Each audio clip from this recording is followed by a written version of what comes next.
A young woman moves back to her hometown in hopes of a fresh start. She finds an old friend that has an apartment and a place to stay. She seemed to be much happier when I talked to her on the phone. But the happy homecoming ends in tragedy. The body in the apartment was charred to the point where they really couldn't see a face. You don't think anything bad gonna happen, especially to a quiet person that, everybody likes. And when the search for answers opens a Pandora's box of secrets, the police are left with no shortage of suspects. She was responding to an ad she'd placed on Craigslist. There could have been multiple men in there that evening. And any one of them could be her killer. Just when detectives think they have this case figured out, it takes a turn that no one saw coming. August 10th, 2008, Sacramento, California. It's just after 2 a.m., a time most people are still fast asleep. But at Tamron Ranch Apartments on the north side of town, all hell is about to break loose. A person who had lived inside the complex had called the police reporting a fire on the premises. The person on the line was extremely concerned, and they were urging the firefighters to get there as soon as possible. First responders arrive moments later and find the apartment complex in a state of chaos. When the firemen get there, they see smoke billowing out of a second-floor window. And people were scared. They were running out into the street. Grabbing their gear, firefighters race upstairs. Right through here, right through here. They kicked the door in. They wanted to make sure that no one was still trapped inside. The firefighters make their way through the smoke towards the source of the flames. The fire was contained solely to one of the bedrooms in the apartment. However, once the firefighters quell the blaze, they make a gruesome discovery. They discovered the body of a female who was face down on the floor. The victim had been badly burned. But did she die in the fire? They had discovered a USB cord wrapped around the neck of the victim. This could possibly be a homicide. As firefighters make their way back downstairs, major crimes detectives arrive on the scene. Of course, we didn't know who the victim was. We were attempting to determine the name of the victim. As first responders get detectives up to speed, an anxious young woman approaches them. This is your apartment? Yeah, what's going on? I regret to inform you that we found a deceased woman in your apartment. Alicia? Oh my God. Who's Alicia? My roommate. Sacramento native Alicia Ray was a shy and thoughtful young woman. She wasn't what you would consider a social butterfly. You can catch her in the room writing on the pad. She just loved poetry. She had won some kind of award or got a certain poem published. She sees things differently, kind of like a free spirit. And you can see that in her personality. Just real creative, artistic. Like many successful poets, Alicia drew inspiration from personal tragedy. During her teenage years, Alicia's parents divorced, and in the process revealed a devastating family secret. Her dad was not her biological father. I was with Alicia's father probably a couple of years. No, that was about it. Alicia was so young when her father left. And Alicia's mother thought it would be best to just tell Alicia that the stepfather was her biological father. It was only when her parents split up that Alicia learned the truth. Hey, sweetie. I just wanted to come and check on you. Why didn't you tell me this before? Honey, I'm sorry. But if you want to talk, we can talk. I feel like my whole life has been a lie. We kind of just let it be, which was a mistake. As one might imagine, to find out that your father's not actually your father, Alicia took that news really hard. Alicia poured all the pain and confusion she felt into her poetry, and this shy, demure young woman morphed into a fiercely independent, some might say defiant individual. She wrote about a lot of deep and dark things to express herself to where you would feel it too. Writing wasn't Alicia's only coping mechanism, though. Alicia got into drugs, maybe drinking at one point, probably in her late or mid-teenage years. She fell in with the wrong crowd. She started spending time with a man named Jose Duarte. He was well known as the neighborhood bad boy. Jose was not the sweetest angel on the planet. He had a bit of a rap sheet. Alicia and Jose met at a friend's house. They were just hanging out with mutual friends and hit it off. Hey. Hey. I didn't see you here. Are you good on your drink? I just ran out, actually. Well, lucky for you. How about you one? Thank you. There was an attraction between them from the beginning. Alicia and Jose had a very casual sexual relationship. They enjoyed each other's company. They liked to party. They liked to hook up. As a mother, it's hard because it's like you're thinking, why are you behaving like this? Alicia's mother was desperate to extricate her daughter from this increasingly bad situation. So in 2007, her mother moved the family to Plano, Texas. Well, she was 18, but then Alicia didn't have any means to support herself. She's not having a job or anything. So, like, she got to come. While in Texas, Alicia made it clear that she wasn't happy about leaving her old life behind. Hey guys, what do we want for dinner? Nothing. I'm not hungry. Just leave me alone. She was more moodier. She would spend more time locked in her room. She would give my mother a hard time because she's not around her friends. In the summer of 2008, Alicia, now 20, decided she was going to move back to Sacramento. Her friends were in Sacramento and the art and poetry scene was just thriving more. She wanted to go back and be with her friends. She did have a plan. She had a friend that she was going to stay with. Though hesitant, Alicia's mother gave her daughter her blessing to leave, but Alicia and her mother would never see each other again. Barely a month after moving back to Sacramento, firefighters find her body inside the flame-gutted apartment she shared with Stacy. When you hear something like that, it makes you think like tragedies are real. But as they sift through the ashes, fire marshals make a startling discovery. She was in a very unnatural position. It was a serious indication that there was foul play. This was the work of a sexual predator. After a tumultuous year in Texas, 20-year-old California transplant Alicia Ray made a decision to leave her family behind and head back to native Sacramento. Alicia was trying to find a job. She was looking for work. She was living with one of her friends, Stacy. She was really passionate about pursuing her interest in poetry and the arts. But on August 10th, 2008, after barely a month in town, it appears that Alicia's homecoming has ended in tragedy. Early that morning, there was a fire in the apartment where Alicia had been staying. When the fire department went into one of the bedrooms, they realized that there was an actual body on the floor. Stacy had told us that her roommate, Alicia, was supposed to be in the apartment that evening. On the half-charred body, firefighters make a discovery that seemingly confirms the victim's identity. Police did find a pocketbook with Alicia Ray's ID inside, which would indicate further that the victim was in fact Alicia Ray. Though the wallet is entered into evidence, it will be up to the coroner to formally identify Alicia's body. And as the firefighters begin sorting through the debris, they uncover evidence that suggests foul play. They could see that this victim had what appeared to be some type of ligature around their neck. This was most likely a homicide. But who would want to kill Alicia and why? To help answer that question, investigators turn to her roommate, Stacy. Stacy actually showed up at the scene. Do you know of anyone that would want to harm Alicia? No. Why are you asking me that? We have reason to believe that she was murdered. Oh my God. We'd love for you to come with us, ma'am. While a patrol officer takes down Alicia's roommate's initial statement, detectives ask fire marshals to pace them through the evidence. The bed was set on fire, and that's what started the fire burning. And then as the fire increased, more and more items started to burn, including that of the victim's body. And when was it set? Well, the call came in at a little before 2 a.m. and it looks like about a 15-minute burn, so I'm guessing it started around 1:45. In addition to when the fire started, investigators offer up their theory on why it was set. It was definitely our opinion that the fire was set as a means of covering up the crime. But is homicide the only crime the arsonist was trying to cover up? The body was found in a very unnatural position. Her face was down on the floor, her hips were up in the air. I have to say that my first thought was she was in a sexual position. Could this have been a random stranger attack who came in, either raped or somehow other sexually assaulted this individual and then killed them and then tried to cover up his tracks by setting the place on fire?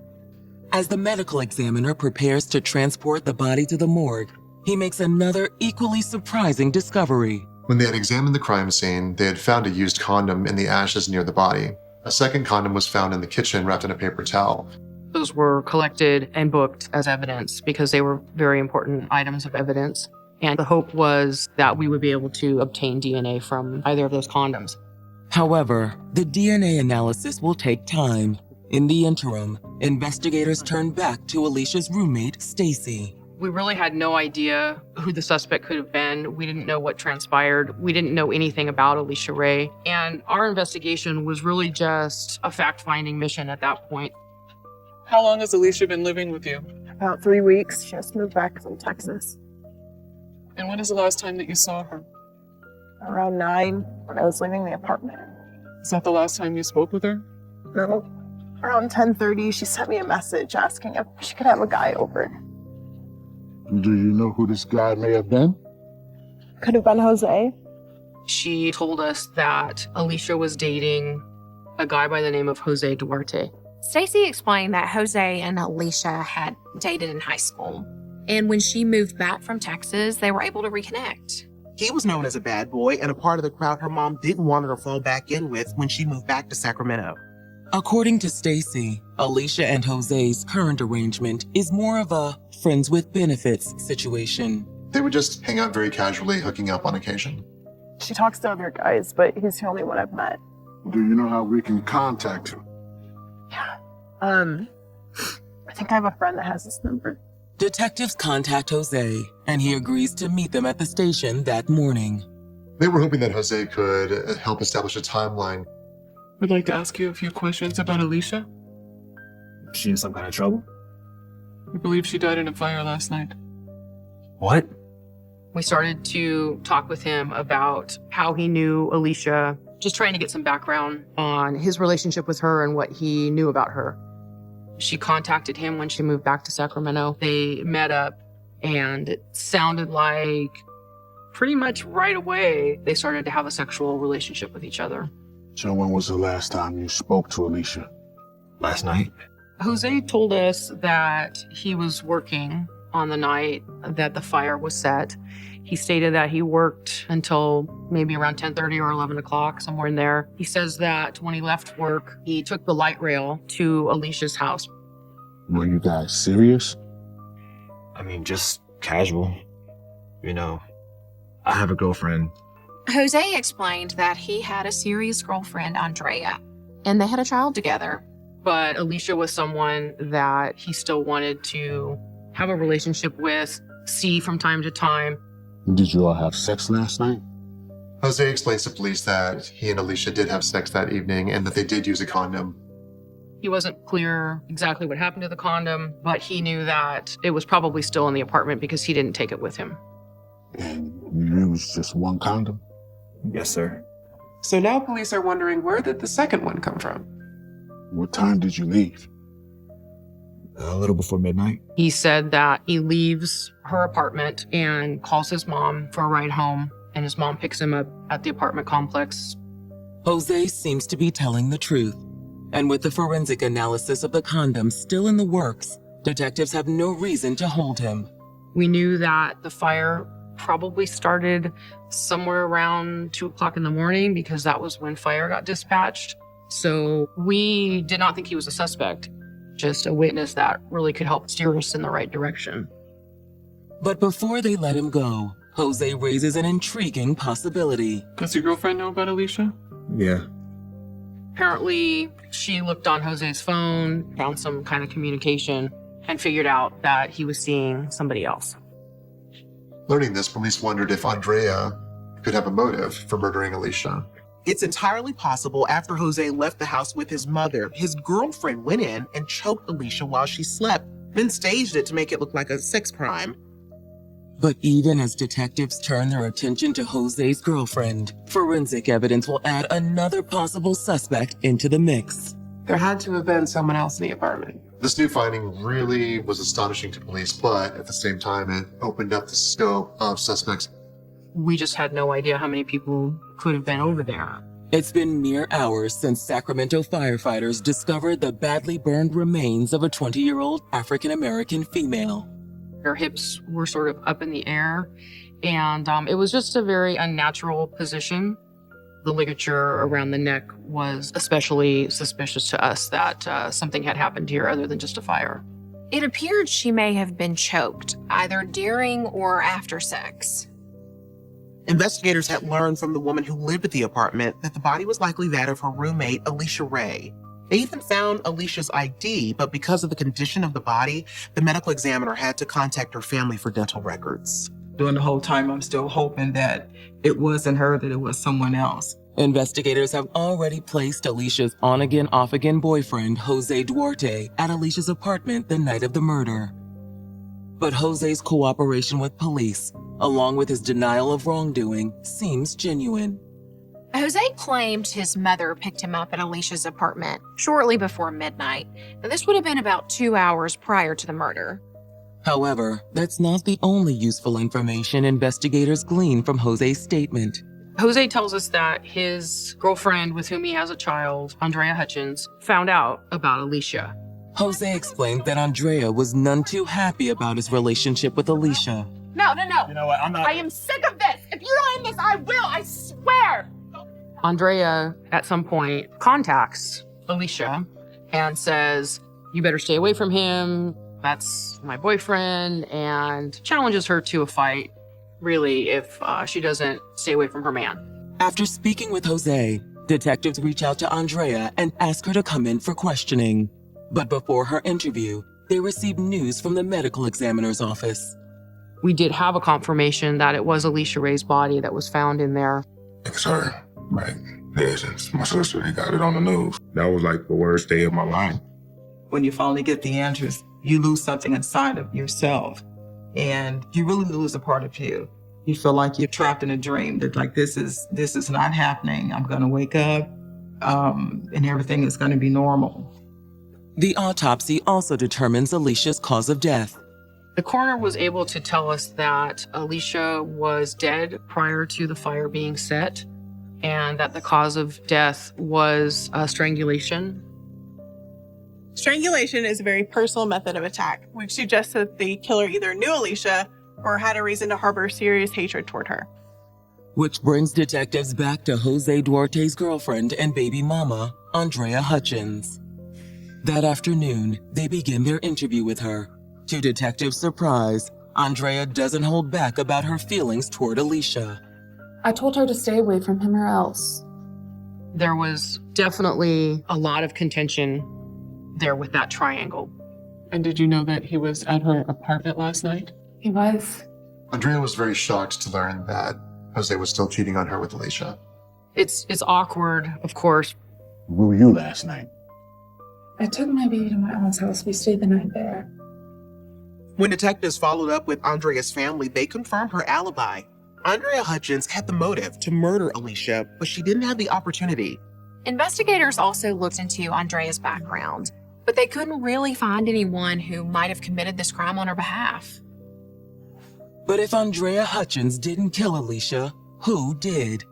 The strangulation suggested this was a crime of passion, and even though Jose said he was at his mom's house, there was nobody that was more passionate about Alicia than Jose Duarte.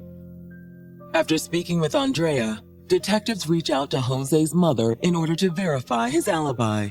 While waiting to hear back from her, they receive the forensics report from the lab on the condoms collected at the scene. Typically, you're going to get some type of DNA from condoms. And knowing that there was potential for DNA evidence was huge.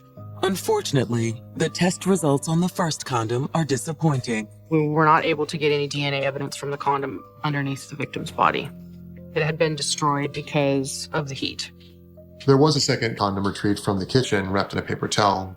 But the results for the second condom only lead to more questions. We got some type of fluid from that condom. However, no sperm was present, so we weren't able to get a DNA match and be able to say definitively who that condom belonged to. Though it contained no useful DNA evidence, the bodily fluid found in the second condom did say something really important about the person who used it. The person who had used that condom was infertile. which, on the surface, appears to once again rule out Jose Duarte as a suspect. Since Jose Duarte has a child, he can't possibly be the person who used the second condom that evening, and there's still a second person to account for on the night of the murder. But if Alicia had another visitor that evening, who could he be? Later that day, one of Alicia's neighbors comes forward with some new information. The downstairs neighbor told us that at about 12:30 at night, there was a knock on his door. The neighbor states that the man at the door was one Jason Gant, the ex-boyfriend of Stacy. According to the neighbors downstairs, Jason and Stacy had a falling out, and they left each other on bad terms. They'd actually broken up, Jason and Stacy, about 6 months earlier. Police can't help but wonder, is Jason's presence at the apartment complex the night of the murder merely a coincidence? Or does it make him a possible suspect? If he hasn't been by in 6 months and they aren't talking, why would he show up that day? Less than 24 hours after Alicia Ray was murdered in her Sacramento apartment, police have a new lead on a possible suspect, her roommate's ex-boyfriend, Jason Gant. The night Alicia died, Jason had stopped by a neighboring apartment in the complex. The fact that Stacy and Jason were not on good terms caused the police to question what he was doing there in the first place. The downstairs neighbor tells police that he essentially wondered the same thing. He was surprised to see him because Jason didn't live there anymore. And they just talked for a few minutes and he left. Hoping to learn more, detectives bring in Alicia's roommate Stacy for another round of questioning. Stacy told us that he was not paying rent and she got fed up with it, so she took his Converse shoes. That made him angry, so when he moved out, he stole her PlayStation, and that Jason had at some point threatened to kick her butt. Had Jason shown up that night planning to make good on his threat?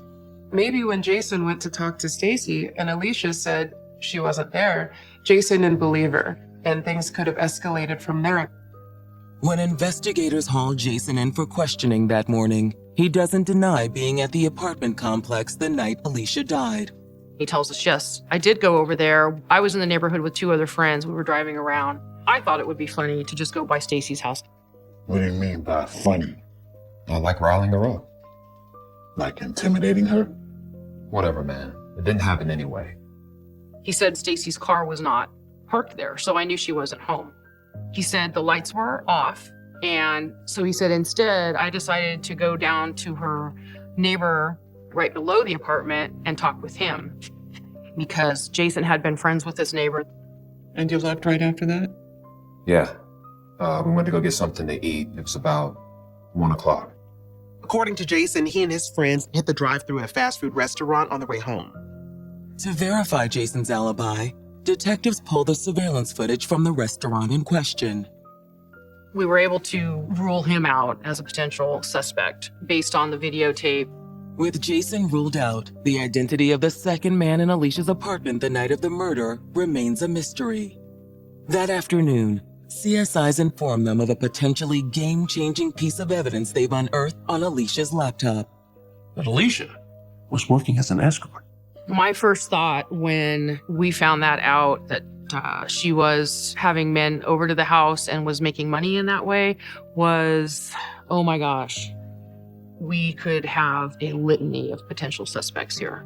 But a thorough search of Alicia's emails quickly narrows down the list of possible suspects. Alicia had set up a meeting that night with a client, a man named Randy Addis. Now, he was supposed to show up at about midnight. That would have been about an hour and 45 minutes before the fire started. Later that afternoon, detectives bring Randy Addison for questioning. Randy was obviously nervous. Does the name Alicia Ray ring a bell? Yeah. Randy Addis told us that he saw Alicia's ad on Craigslist and he responded, Am I being booked for solicitation? Actually, no, we're investigating Miss Ray's murder. What? once he finds out that this is regarding a homicide investigation, then he becomes even more concerned about his implication in it. He said that his plan was to be over at her house about midnight, which is when she had asked him to arrive. And she met him at the door. He sat down on the couch and she did a strip for him. He paid Alicia $40 for a lap dance and then another $40 for a sexual favor. He stated that he brought his own condom, that once the condom had been used, that Alicia then took a napkin, put the condom in the napkin.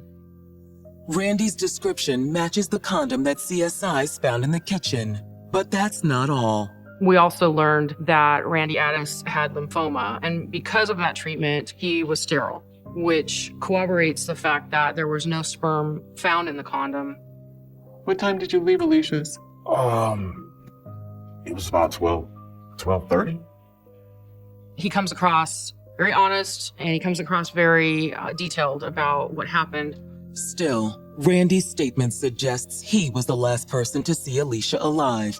So police detain him until they can dig a little deeper into his past. And there was no indication that he had a criminal history at all. Since police didn't have enough evidence to connect Randy to the crime, they let him go for the moment, but he remained a suspect. In an effort to corroborate Randy's statement, detectives subpoena both his and Alicia's phone records. We wrote search warrants for Alicia's phone number, also for Randy Addis's phone, so that we could determine a timeline. In addition, detectives pull phone records for Alicia's lover, Jose Duarte. Detectives have been unable to verify Jose's alibi at that time, so he was still on their radar. And when these records come to light, they will expose an even darker side to this tragic case. The police were now curious if Jose Duarte knew that Alicia was working as a sex worker. Police wondered if Alicia becoming an escort had made Jose jealous or angry, even angry enough to kill. August 2008, detectives investigating the murder of Alicia Ray have learned that the 20-year-old was living a secret life. Once she had moved back to Sacramento on her own, Alicia had been supporting herself by working as an escort. Alicia's family knew she was struggling to get a steady job, but she had a roof over her head. She seemed happy. This whole escort thing came out of the blue to them. I didn't know until like later on down the line, and I don't think the person deserved to lose their life over something like that. But a little part of me was like a little disappointed too. The revelation that Alicia was working as an escort has led police to a new prime suspect, her last scheduled client, Randy Addis. But when detectives look into Randy's background, nothing jumps out. There was no indication that he had a criminal history. Nevertheless, investigators subpoena Randy and Alicia's phone records in order to verify his statement. Until that subpoena is granted, they focus their attention on the other man who'd been with Alicia that night, Jose Duarte. Jose admitted to having sex with Alicia the night of the murder, but described their relationship as a casual hookup. But now the police are wondering if he was actually a client or if he even knew she was an escort. On August 12th, detectives bring Jose in for a second round of questions. When police questioned Jose about it, he said that he knew that she was working as a prostitute. He tells us that she's looking for a sugar daddy and that she's pretty open with him about her business. And you were okay with that? People gotta do what they gotta do. He didn't seem to be that bothered by it. He was very open about the fact that he knew she had clients, and he kind of acted as if that was just part of their relationship, and he was okay with what she was doing in order to make ends meet. So you knew she had a client over to her apartment that night? Yeah, that's why I left. She had a window where Jose kind of could fit in. He could come over, they could spend time together, and he said that was okay with him. And what time did you leave again? Like I said before, it was a little before midnight. I called my mom and she gave me a lift. We're having a difficult time verifying your alibi. That's how it was. I swear I'm telling you all the truth. But no sooner has Jose uttered those words than police receive word that their subpoena is approved, and the phone records for Jose, Alicia, and Randy Addis are now available for examination. Since Jose was there with him, they looked at his records first, which did not corroborate his alibi. In fact, they did quite the opposite. Between about 3 minutes after midnight all the way up until about 3 minutes before 2 a.m. Jose Duarte's cell phone is pinging off of a cell tower that's only about a quarter mile away from Alicia Ray's apartment. He was at the apartment the entire night, right until the time of the fire. He called his mom right around 1:45, 1:50 in the morning, which would have been just prior to fire getting the call that there was a fire in the apartment. Well, your phone records indicate that you're not being completely honest with us. Okay. Okay, I was there. But I swear I didn't kill her. And it was at that point that he said, I didn't cause her death, but I did watch her being killed. Jose admitted that after he left Alicia's apartment, he didn't actually leave the complex right away. He hung out for a while. In fact, he tells us that he actually saw her next client coming to her apartment. He said that once the man went back into Alicia's apartment, he quietly slipped back into the apartment too. What did you go back for? I wanted to watch. But Jose tells police that he'd gotten more than he'd bargained for. He went into the hallway. He could look into the bedroom from where he was, and he could see that the client was strangling her. Dude was killing her. What did you do? I ran. He doesn't call 911. He doesn't check to see if she's alive. Instead, he leaves the apartment. He stated that, in his words, he was a coward.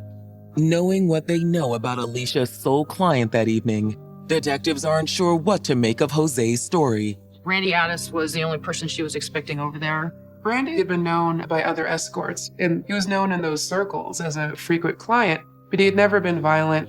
Police ask Jose if he can describe the alleged attacker, but Jose draws a blank. Somehow, Jose isn't able to give a description of this client. He says that he didn't get a very clear view of him. With Jose's story in question, the fate of the case comes down to one thing and one thing only: Randy Addis's phone records. It was either Randy or Jose, and those phone records held the key to the case. Once Randy's phone records came in, police knew who the killer was. It's been 2 days since the murder of 20-year-old Alicia Ray, and her lover, Jose Duarte, has just made an important revelation. Jose was at the scene of the crime outside while Alicia's next client was inside the apartment. Jose told police he went up to check on Alicia. At this point, he says that he saw the client strangling Alicia and that he ran away in fear of his life.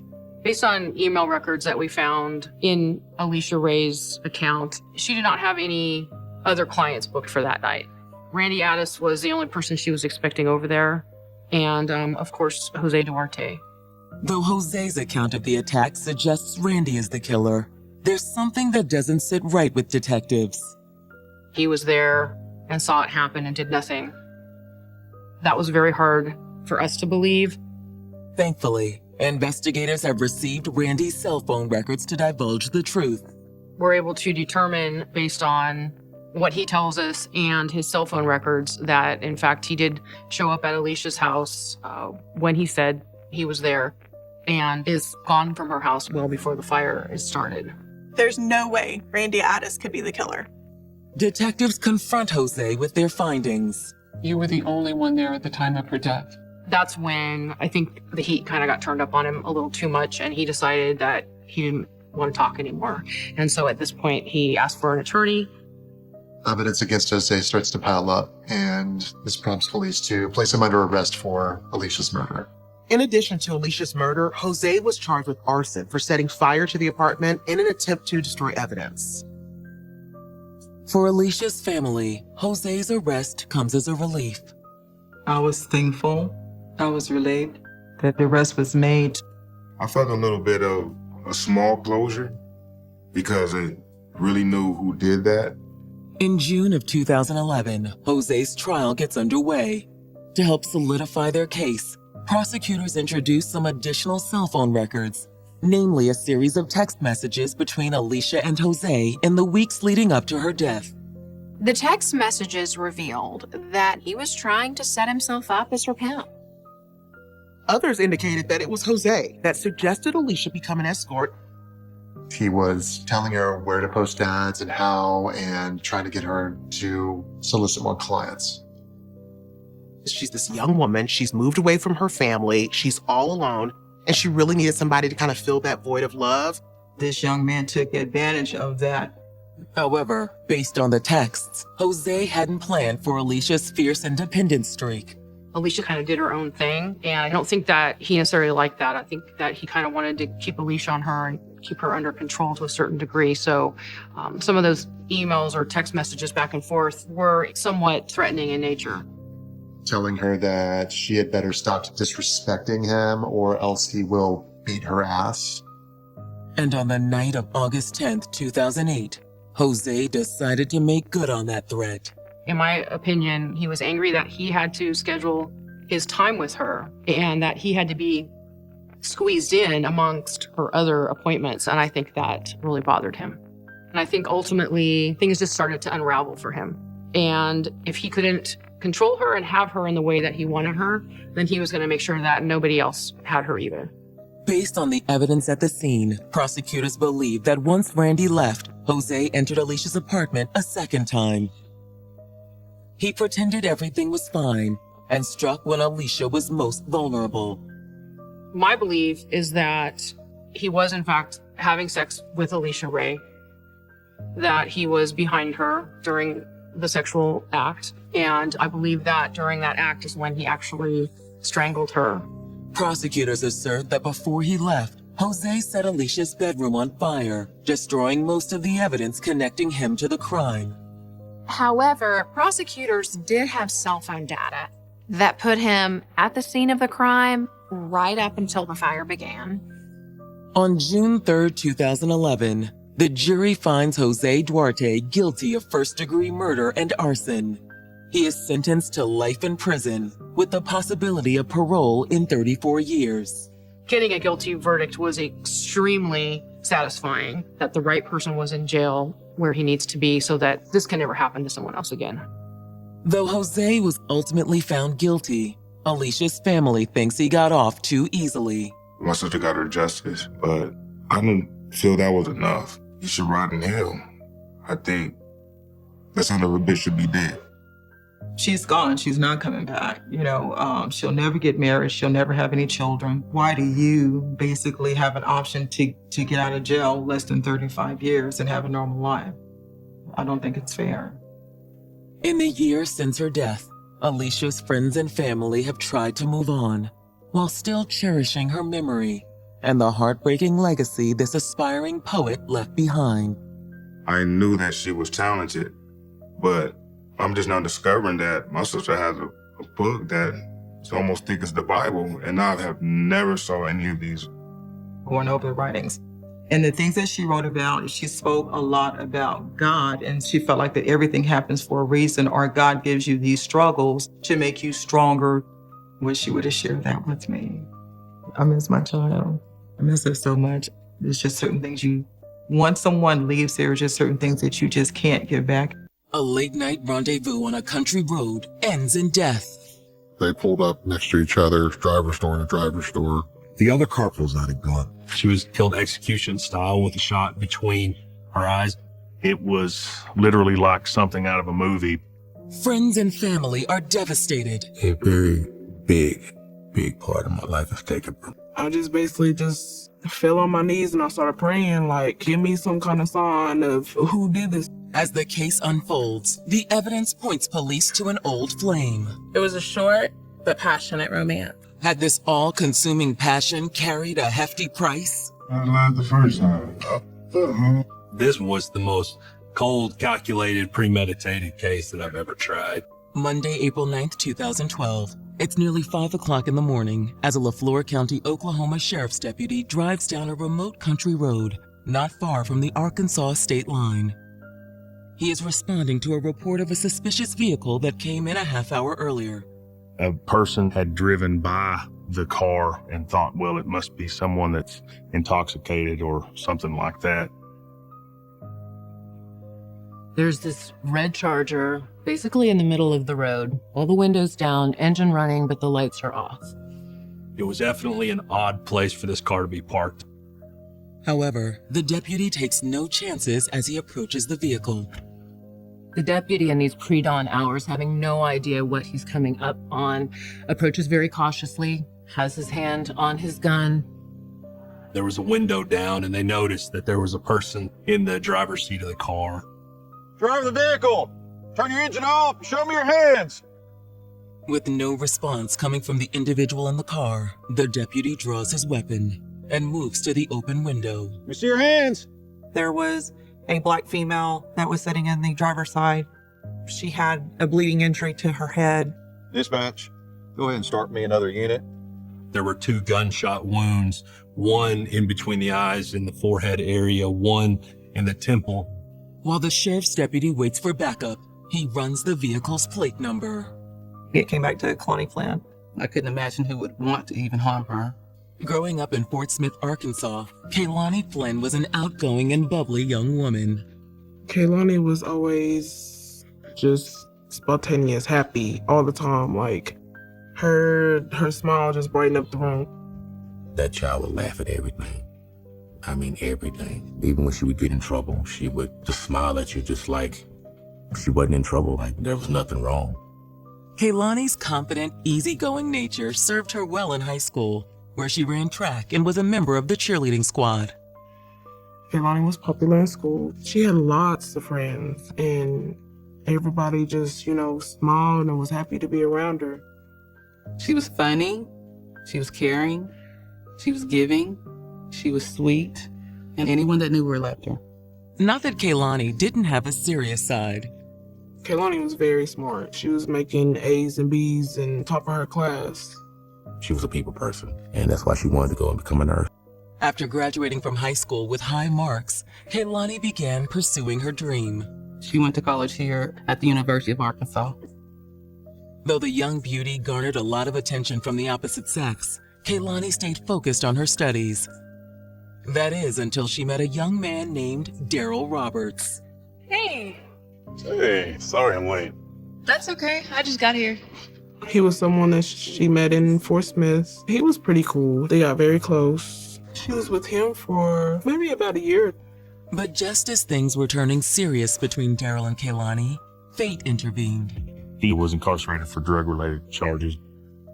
She was writing him because he was still cool, even though they weren't together. But that fall, while Daryl was locked up, Kaylani crossed paths with someone new, Christopher Simpson. Hey, Sis. Hey, this is my brother Chris. Kalani. Chris. Hey. Hey, how you doing? Christopher was quite a bit older than Kaylani, probably 6 or 7 years. She met him because she went to school with his sisters. I can't believe your sister never introduced us. Well, I don't get out much, really. He had went into the military after he graduated and had served in Afghanistan. So you just got back in town? Pretty much. So you seeing anybody? Depends. What are you doing Friday night? Within weeks of their initial meeting, Kaylani and Christopher became an item. She really fell for Chris, which was perfect for taking Kalani's mind off of Daryl, who was still in jail. She felt comfortable with him. He made her feel special.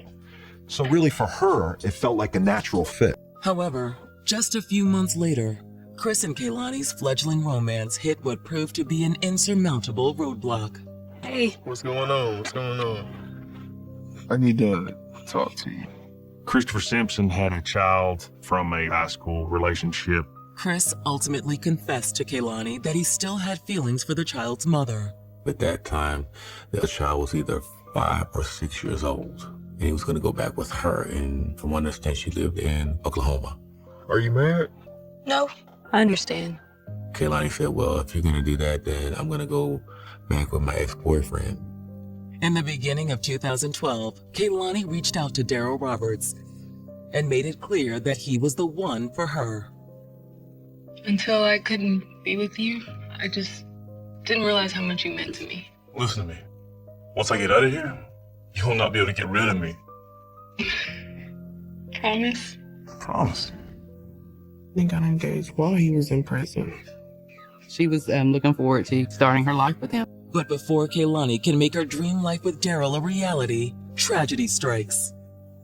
We have a 20-year-old girl who had her whole life in front of her. And as the investigation unfolds, Kaylani's death will become even more heartbreaking. I didn't understand. Why? April 9th, 2012.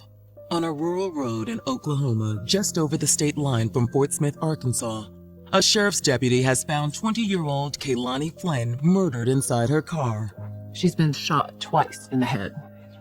Within minutes, detectives with the Oklahoma State Bureau of Investigation arrive on the scene. We assist local law enforcement in the rural areas, and the LaFleur County Sheriff's Department requested us to assist them with this homicide investigation. The car, of course, was registered to a Kalani Flynn, and then her purse with her identification was also inside the vehicle as well. The positioning of Kaylani's body in the car tells detectives quite a bit about how she was killed. There was blood spatter that was inside the vehicle, and it was consistent with, her position in the driver's seat when she was shot. Her body had not been moved at all. Other clues at the scene help detectives determine the assailant's location when they fired the fatal shots.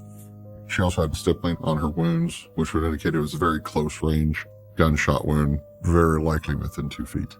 There was also a projectile that I recovered from the passenger side, which indicated that the shooting came from the driver's side. It looked like she had pulled close to possibly talk to someone, like driver to driver. The driver's side window was rolled down, and Kaylani Flynn was shot. But who was the shooter? Is it possible she could have just been at the wrong place at the wrong time? Detectives don't think so. They didn't take her purse. I think she had some jewelry on her. So I was fairly certain that it was not a robbery. It was not a carjacking. Instead, detectives believe Kaylani knew the shooter and had willingly rendezvoused with them on this isolated stretch of road. She looked like she had just left the house and that she was kind of dressed in bedtime clothes. Just something that you would wear around the house. The fact that the victim was wearing that type of attire indicated to us that she was meeting someone that she knew, someone that she was familiar and comfortable with. But who had Kaylani come to meet? At this point, detectives have no idea. Unfortunately, there wasn't a lot of evidence at the scene. This is a rural, isolated setting. There's no one around. There are no houses around. However, a nearby convenience store presents an intriguing possibility. The convenience store was located probably 200 to 300 yards to the south of where this crime scene was. Hoping to find a witness, detectives head to the store to speak to the clerk. Hey, we need to ask you a few questions. Yeah, I saw the cop cars out front. What's going on? Well, we're investigating a homicide. So that's what we heard. What do you mean? The convenience store clerk that was working was being visited by a friend of his that also worked there, and they decided to go outside and smoke just shortly before 11 p.m. And they had just each lit their cigarettes, and they hear 2 to 3 gunshots. What was that? They didn't think anything of it because of the being out in the rural area of LaFleur County, Oklahoma. Gunshots are not uncommon. Are you sure it was 11 p.m.? Yeah. It was a key piece of evidence, hearing the gunshots. We were able to determine that's when the homicide had happened, which was just after 11 o'clock. All right, well, thank you for your time. After speaking with the clerk, detectives return to the crime scene and discover another key piece of evidence, or to be more precise, the lack thereof. The charging cord was still within the console, and she did not have her phone. That was a strong indicator that that person was involved with her and did not want law enforcement to see the either text or telephone numbers that was related to that person. Detectives radio into dispatch and initiate a subpoena for Kaylani's cell phone records. Even without the phone, the detectives would most likely be able to trace who Kalani had been talking to, which might reveal who she was meeting that night. That's when detectives notice another important detail. There's one more thing. I think she's pregnant. She was very noticeably pregnant. The unborn child was obviously something that had to be considered as possibly a motive. Hoping to learn more about Kaylani, detectives tackle the grim task of notifying her family. We went and spoke with Kaylani's father, and we had to inform him that she had been found and had been killed. He asked me, he said, "Do you know a Kaylani Flynn?" I said, "Yes, I do." And then he told me what happened, and I just lost it. Despite his grief, Kaylani's father tells detectives that he'll do whatever it takes to catch his daughter's killer. his strength was impressive, even though he broke down at that time and was very distraught and upset. He powered through to assist us in this investigation. Mr. Flynn, we think your daughter was pregnant. Can you confirm that? Yeah, she was. She kept asking me, Daddy, why am I throwing up so much? I'm like, okay, you pregnant. She's like, no, I'm not. I'm like, yes, you are. She took the test and she found out she was pregnant. According to Kehlani's father, although the pregnancy was unplanned, Kehlani was excited about being a mother. She was very excited. Very excited. She was just already buying stuff and planning baby showers and how she's going to decorate the room. Do you know who the father is? Yeah, a guy named Christopher Simpson. Kehlani's father says even though Kehlani was pregnant with Christopher's child, he was no longer in the picture.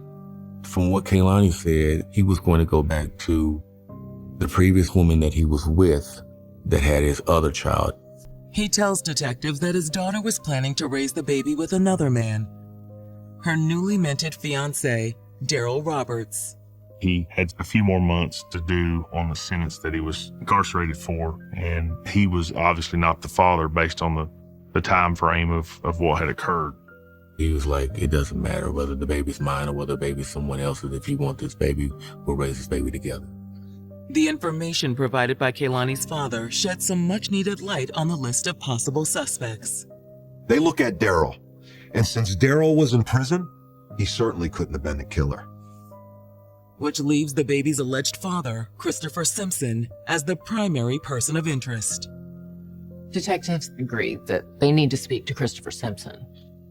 However, before they track down Christopher, detectives decide to interview Kehlani's cousin and roommate, Molly Jacobs, who may have been the last person other than the killer to see Kehlani alive.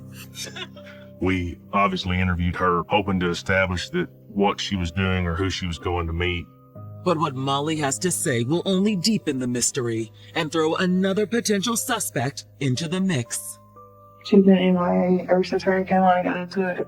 Oklahoma detectives are investigating the murder of 20-year-old Kehlani Flynn and wondering whether her pregnancy had anything to do with this horrible crime. Kehlani was found to be pregnant based upon the medical examiner's findings. The medical examiner's office, of course, collected the DNA from her fetus.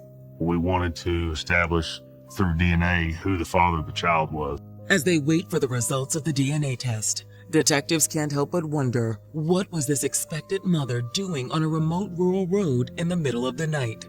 It was as though she was planning on meeting and talking with somebody that she had arranged to meet at that location. Hoping for some answers, detectives bring Kehlani's cousin and roommate, Molly Jacobs, in for an interview. You're not in any trouble. First of all, first and foremost. Do you understand that? So at first, Molly is really nervous, but once they relaxed her, she really started to open up and start talking about everything. The cousin had made cookies, and Kehlani was there at the residence. Then the cousin decided to take a shower, and then when she came out, Kehlani was gone.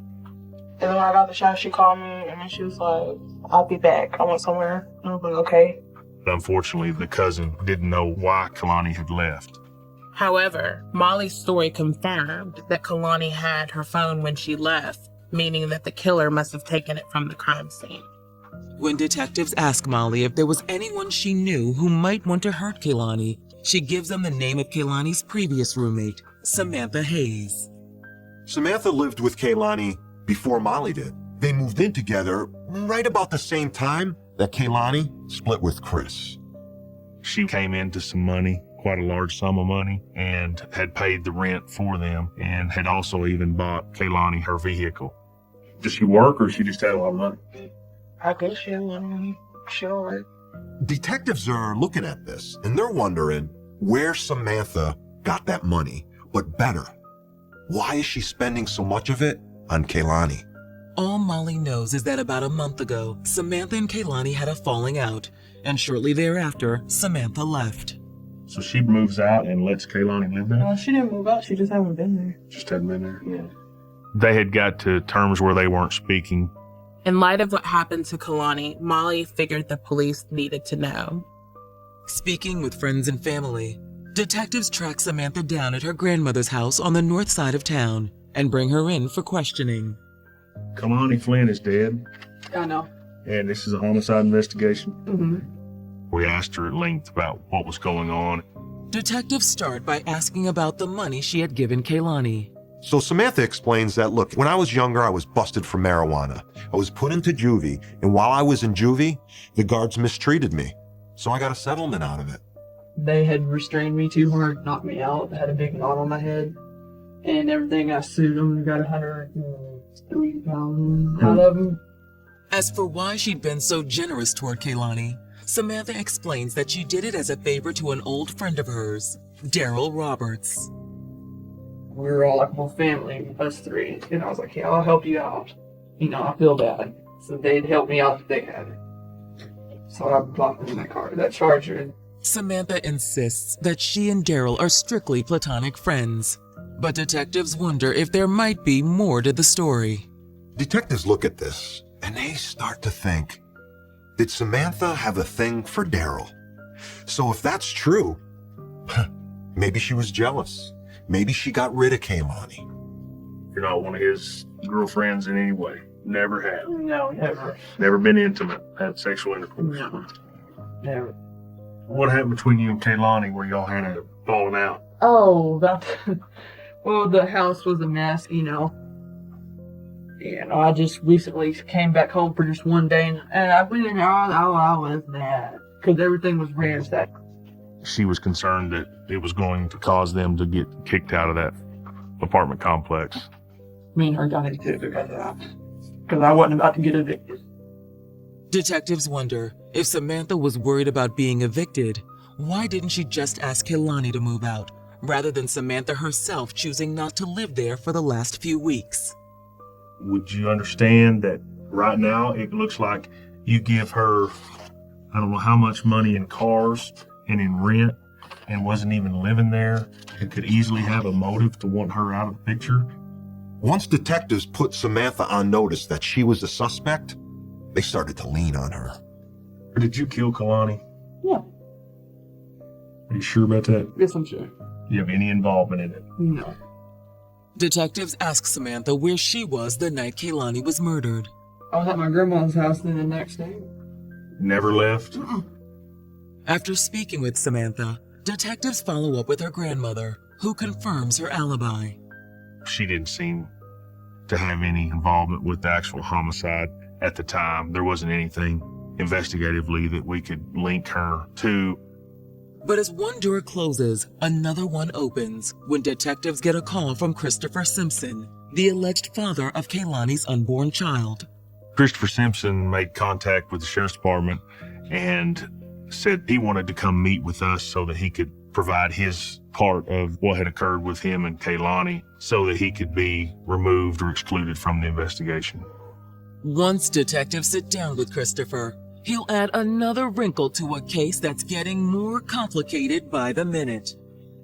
He just speculated that it was a short relationship, in his words, a hookup. He just felt confident that he was not the father of that child. You really don't think it's your baby? No. It's been 1 day since Kehlani Flynn was found shot to death in rural Oklahoma.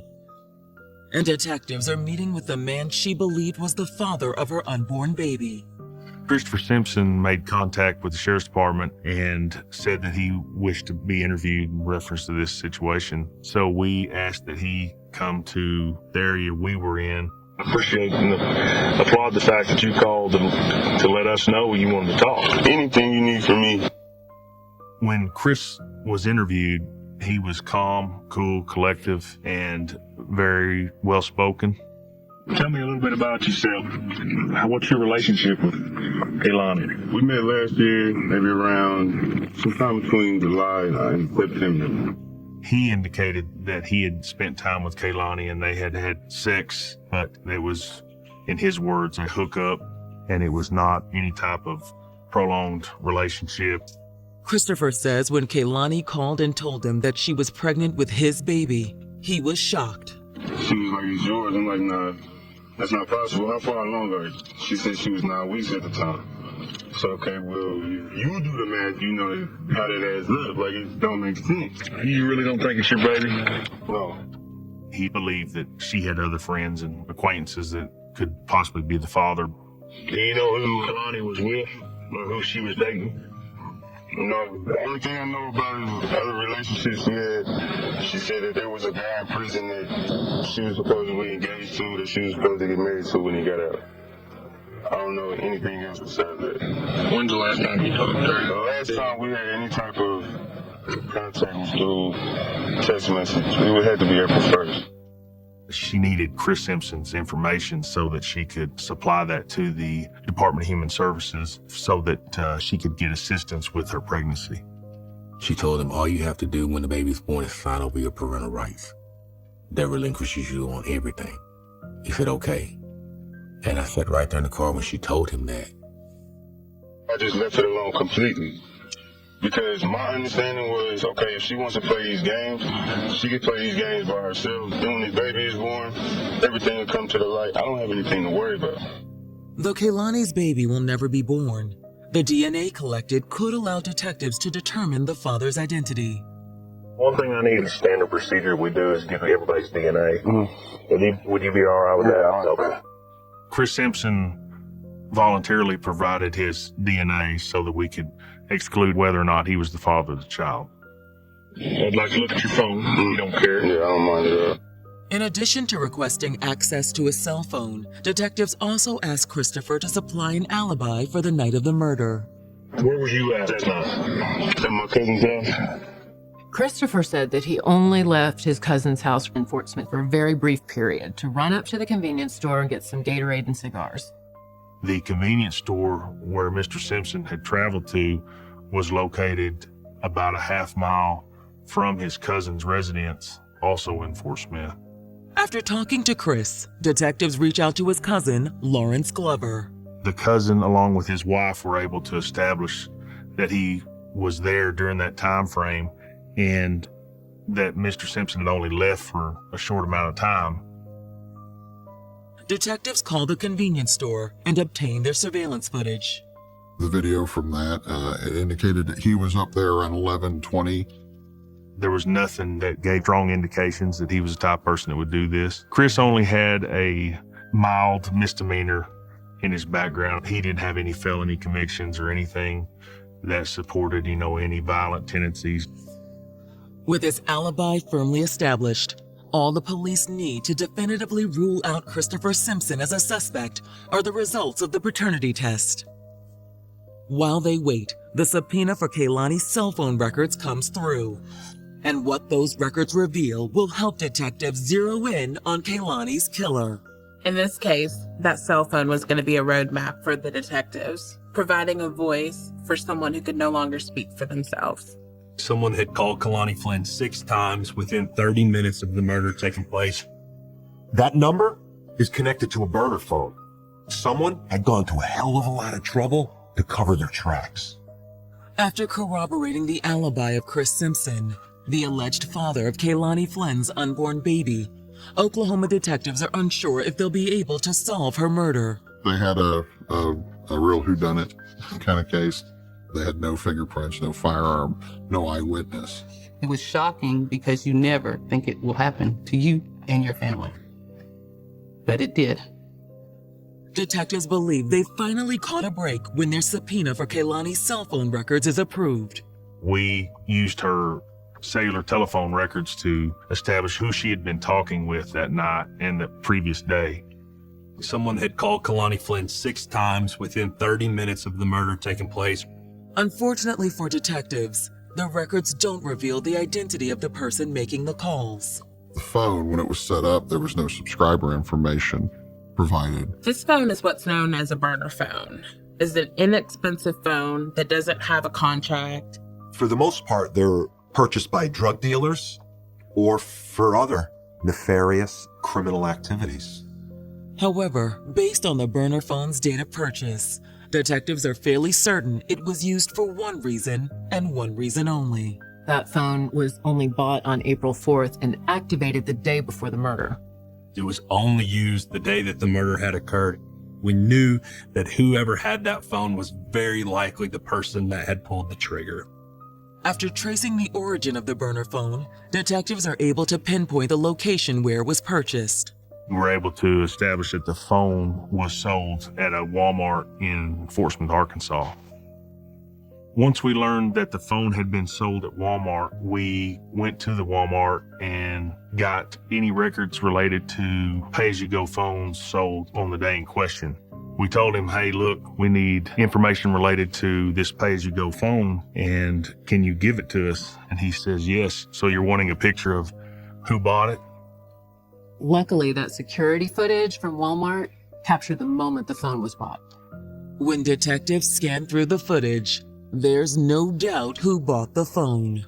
It was an absolute excellent picture of Christopher Simpson. Detectives have experts analyze the burner phone's data. That phone is then able to be tracked, communicating with towers that were inside Oklahoma and also inside Arkansas. They were able to demonstrate that the phone actually leaves the state of Arkansas, enters into Oklahoma, right at the same time that her phone is going from Arkansas into Oklahoma. So it was irrefutable that the phone was part of a master plan of this murder. When detectives pull Chris's personal cell phone records for the night of the murder, something else catches their attention. At 8:17, Chris's phone goes inactive. When that phone went inactive is when the prepaid phone that Simpson had purchased began making phone calls for the first time. Christopher's phone records also reveal that even though his personal cell was turned off, he missed several incoming calls. Christopher's cousin Lawrence calls him 3 times starting at 11 p.m. and texted him as well. That tells you that the cousin can't get a hold of him because he's not at the residence. Chris finally responds about 10 minutes after 11. The surveillance video at the convenience store that he claimed he was at indicated that he was up there around 11:20, which was 20 minutes after the homicide had occurred, and plenty of time for him to get back from Oklahoma to Fort Smith. If he's just leaving and going a half mile to the convenience store and traveling back, he shouldn't have been gone more than 10 minutes tops. After analyzing Chris's cell phone records and the holes they poke in his alibi, detectives bring Chris's cousin Lawrence Glover in for questioning on June 12, 2012, and confront him with the discrepancies they've discovered in his initial statement. Chris's cousin tells police that Chris had been at his house all night, except for this really brief visit to a nearby convenience store. So you call him 3 times and he don't answer? And when you call it, what does it do? It was a straight voicemail. Straight to voicemail? What did that mean to you? At the time, I didn't think nothing of it. Investigators aren't buying it. They continue to press, and eventually Lawrence comes clean about his initial statement. And you lied. Chris's cousins admit to police that he left around 10:30 to run to the store, but he didn't get back until 11:20. When he hadn't returned in about 15 minutes, they started attempting to call his primary cell phone, which we knew at the time was inactive. And so we were able to establish that he was actually gone for a significant period of time, far longer than it would have taken Simpson to travel from the residence to the gas station and back. This means no one knew where Chris was from 10:30 until 11:20 p.m., the exact time frame in which Kehlani was killed. But what investigators can't figure out is just how much Lawrence Glover knows about the murder itself. Now's the time to come clean. Like we talked about, you need to continue. If you know anything, and you do, we can see it on your face, you know. I didn't want to know nothing. I didn't want to be implicated in it. Detectives in LaFleur County, Oklahoma, have just learned that on the night Kehlani Flynn died, Lawrence Glover made 3 calls to his cousin Christopher Simpson, the man police now suspect of Kehlani's murder.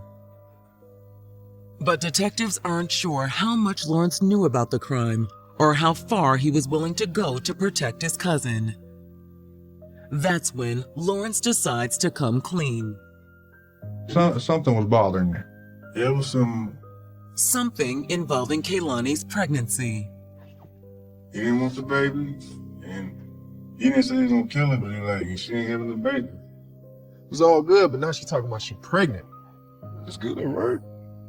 man. I don't want no baby right now, you know what I'm saying? We just been hanging out. He didn't want Kaylani to have that child and had even offered to pay for an abortion. She wasn't going to do that. She didn't believe in doing that. Chris made comments to his cousin that if she didn't want to get rid of it, he would get rid of it for her. Chris had talked about this so much that as soon as Lawrence heard that Kaylani had been shot, he just assumed Chris was involved. Did you confront him about it? No. You didn't ask him how he did it? I didn't want to know nothing. I didn't want to be implicated in it. It was also why he and his wife initially lied about Chris's alibi.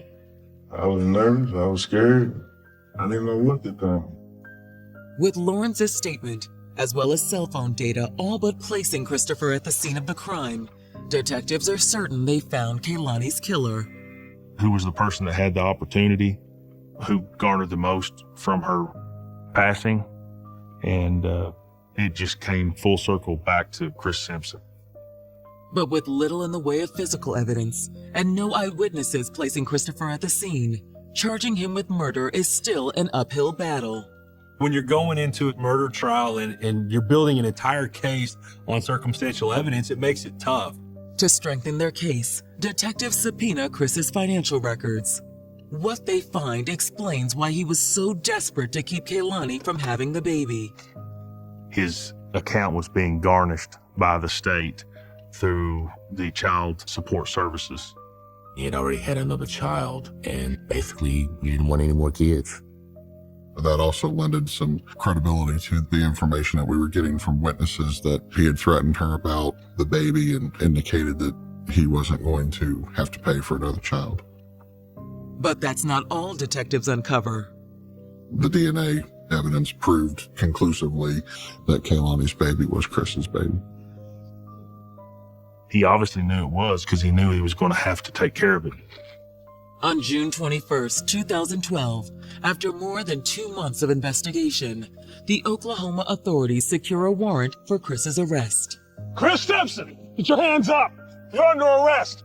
I was thankful that they made the arrest, that they got him off the street. For someone that could do that to a pregnant woman, he needed to be off the street. At his arraignment, the judge informs Chris that he faces not 1, but 2 counts of first-degree murder. 1 for killing Kaylani and 1 for killing her unborn child. On September 19th, 2013, the state of Oklahoma versus Christopher Simpson gets underway. Kaylani's family packs the courtroom, praying that justice will be served. He premeditated and planned this situation out right down to where he was going to lure her to and use a phone that he thought was untraceable. According to the prosecutors, the prospect of paying more child support gave Chris both the motive and the means to lure Kaylani to her death. We believe that Christopher Simpson called Kaylani Flynn from that burner phone and asked her to come to his location so that he could provide her the information she wanted for the DHS to be able to establish that he's the father and get the process started. Listen, I got all that stuff you need. Birth certificate, I got it all, man. Don't worry about it. You're going to be able to get everything. Child support and all that. Yeah, can you come meet me? Okay, cool. I'll just be waiting on you. Bye. He made plans to meet her on this rural road, and as soon as she pulls up, he presents a weapon and ultimately shoots and kills her. In hopes of covering his tracks, Chris takes Kaylani's phone. He takes it, the burner phone, and the murder weapon, and he ditches all 3. Then he drives back to his cousin's, but what does he do? He stops at that convenience store on the way to establish an alibi. It was nearly a perfect murder. Prosecutors even demonstrated if Chris left his cousin's house at 10:30, there was ample time for him to make the 8-mile drive across the border to the rendezvous point, shoot Kaylani, and then be back at the convenience store by 11:20. On September 26, 2013, Christopher Simpson is found guilty of 2 counts of first-degree murder. They convicted him on both counts of the first-degree murder for Kaylani and her child. Simpson received life without the possibility of parole on both counts. As the sentence is handed down, Chris's cool demeanor finally cracks.